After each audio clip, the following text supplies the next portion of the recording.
नमस्कार. संध्याच रेसिपीजमध्ये आपले खूप खूप मनापासून स्वागत आहे. फ्रेंड्स, आजची आपली रेसिपी आहे मस्त असा पौष्टिक सांजा. चला तर मग फ्रेंड्स रेसिपीला सुरुवात करूयात. सर्वात प्रथम सांजा बनवण्यासाठी इथे मी घेतला आहे 1 वाटी रवा. हा रवा जो आहे तो मी जाडसर असा घेतला आहे. उपमा बनवण्यासाठी आपण जो रवा वापरतो तोच रवा इथे मी सांजा बनवण्यासाठी घेतला आहे. जाडसर रवा वापरल्यामुळे सांजा जो आहे तो मस्त असा सुटसुटीत तयार होतो. जर इथे तुम्ही बारीक रव्याचा वापर केला तर सांजा जो आहे तो चिकटसर असा होतो. त्यामुळे सांजा बनवताना नेहमी जाडसर असाच रवा इथे आपल्याला वापरायचा आहे. या रव्याचे वजनी प्रमाण म्हणाल तर 250 ग्रॅम म्हणजेच पाव किलो इतके आहे. रवा हा चाळून घेतलेला आहे. इथे मी सांजा जो आहे तो पूर्णपणे तेलामध्ये बनवणार आहे. तुम्हाला जर आवडत असेल तर तुम्ही तो तुपामध्येही बनवून घेऊ शकता. आता आपण पुढील कृती करूयात. सांजा बनवण्यासाठी सर्वात प्रथम आता आपण शेंगदाणे तळून घेऊयात. त्यासाठी गॅस चालू करून कढई गरम करण्यास ठेवली होती. कढई गरम झाली आहे, त्यामध्ये ॲड केले आहे 2 छोटी पळी तेल. तेल इथे गरम झाले आहे, त्यामध्ये ॲड केले आहेत 15 ग्रॅम कच्चे शेंगदाणे. हे शेंगदाणे छान असे कुरकुरीत होईपर्यंत या तेलामध्ये मी इथे तळून घेणार आहे. फ्रेंड्स, आज आपण बनवत आहोत मस्त असा आंबट गोड तिखट चवीचा पौष्टिक सांजा. तर ही रेसिपी कशा प्रकारे बनवली जाते हे पाहण्यासाठी तुम्ही हा व्हिडिओ शेवटपर्यंत जरूर पहा. तसेच ही रेसिपी जर तुम्हाला आवडली तर नक्कीच कमेंट करून मला जरूर कळवा. तर इथे पाहू शकता शेंगदाण्यांचा कलर बदलला गेला आहे. शेंगदाणे मस्त असे कुरकुरीत होईपर्यंत तळले गेले आहेत. तळलेले सर्व शेंगदाणे आता इथे मी एका प्लेटमध्ये काढून घेतले आहेत. आता उरलेल्या त्याच तेलामध्ये ॲड करत आहे घेतलेला सर्व रवा. रवा तेलामध्ये ॲड केल्यानंतर हा रवा छान असा लालसर होईपर्यंत इथे मी गॅसच्या मीडियम फ्लेमवरती भाजून घेणार आहे. रवा भाजताना एकसारखा त्याला असे हलवत राहायचे, जेणेकरून हा पूर्णपणे एकसारखा व्यवस्थित असा भाजला जाईल. गॅसच्या फुल फ्लेमवरती जर रवा भाजला तर तो पटकन असा भाजला जातो, परंतु तो तसाच आतमधून कच्चट असा राहतो. त्यामुळे आपला जो सांजा आहे तो सुटसुटीत होत नाही. त्यामुळे थोडीशी मेहनत जास्त लागली तरी चालेल, परंतु इथे लालसर असाच रवा छान भाजून घ्यायचा. तर तुम्ही पाहू शकता इथे मस्त असा लालसर रवा आपला भाजला गेला आहे. रव्याचा कलर पाहू शकता पूर्णपणे बदलला गेला आहे.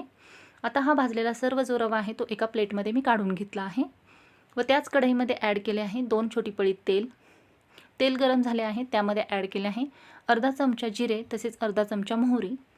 जिरे व मोहरी तेलावरती छान असे तडतडले गेले की त्यामध्ये ॲड करत आहे 10 ते 15 कढीपत्त्याची पाने. तर ही कढीपत्त्याची पाने पूर्णपणे कुरकुरीत होईपर्यंत या तेलामध्ये तळून घ्यायची आहेत, जेणेकरून हा कढीपत्ता या सांज्याबरोबर खाल्ला गेला तरी याची चव कडसर अशी लागत नाही. कढीपत्ता आपल्या शरीरासाठी खूप फायदेशीर असा ठरतो.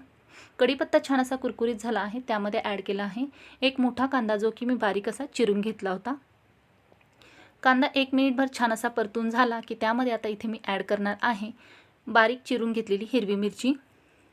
तर इथे मी 4 हिरव्या मिरच्या बारीक अशा चिरून घेतल्या होत्या. तुम्हाला जर जास्त प्रमाणात तिखट आवडत असेल तर तुम्ही जास्त प्रमाणात हिरव्या मिरच्यांचा इथे वापर करू शकता.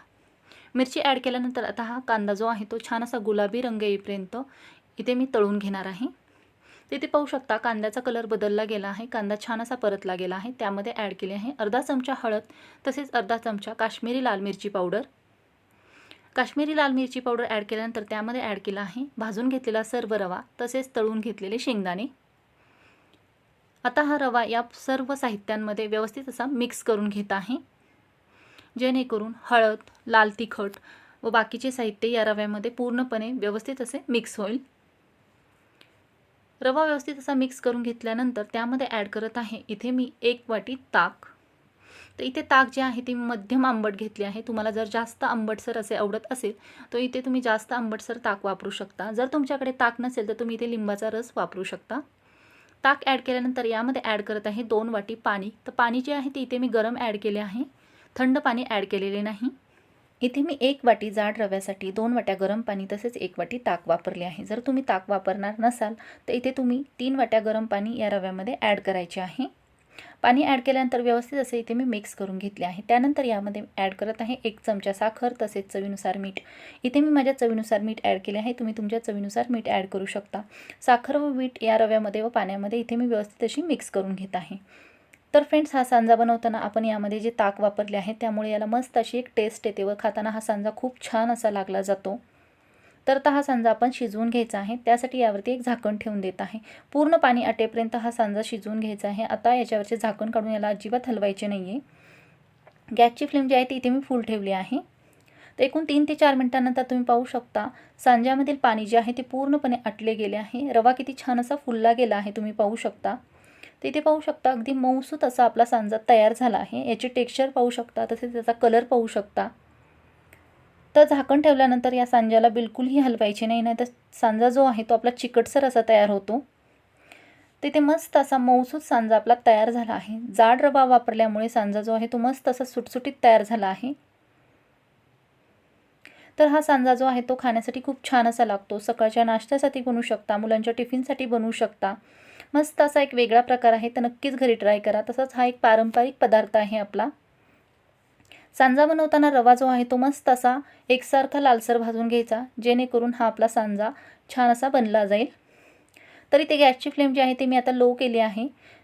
सांजा इथे आपला तयार आहे. त्यावरती ॲड केली आहे थोडीशी बारीक चिरलेली हिरवी कोथिंबीर, तसेच थोडासा किसून घेतलेला ओला नारळ. अशा प्रकारे वरून कोथिंबीर व ओला नारळ ॲड केल्यामुळे या सांज्याला एक वेगळीच छान अशी टेस्ट येते. तर पूर्णपणे इथे आपला जो आहे तो मऊसूत मस्त असा पौष्टिक सांजा खाण्यासाठी तयार आहे. गॅसची फ्लेम जी आहे ती इथे मी ऑफ केली आहे. तर या सांज्यामध्ये आपण साखर वापरली आहे, मिरची वापरली आहे, तसेच ताक वापरले आहे. त्यामुळे मस्त असा आंबट गोड तिखट चवीचा पौष्टिक सांजा खाण्यासाठी इथे तयार झाला आहे. तर फ्रेंड्स, या रेसिपीसाठी लागणाऱ्या सर्व साहित्यांची यादी जी आहे ती डिस्क्रिप्शन बॉक्समध्ये दिली आहे, तिथे जाऊन तुम्ही चेक करू शकता, जेणेकरून ही रेसिपी बनवताना नक्कीच याचा तुम्हाला होईल. तर आता तयार असलेला सांजा आपण सर्व करून घेऊयात. तर इथे पाहू शकता मस्त अशा प्रकारे मी इथे सांजा आपला सर्व करून घेतला आहे. सांजा सर्व केल्यानंतर त्यावरती ॲड केली आहे वरून थोडीशी बारीक चिरलेली हिरवी कोथिंबीर, तसेच थोडासा खिसून घेतलेला ओला नारळ. मस्त असा सांजा आपला खाण्यासाठी तयार आहे. तर ही रेसिपी नक्कीच ट्राय करा व कमेंटद्वारे मला तुमचा अनुभव जरूर कळवा.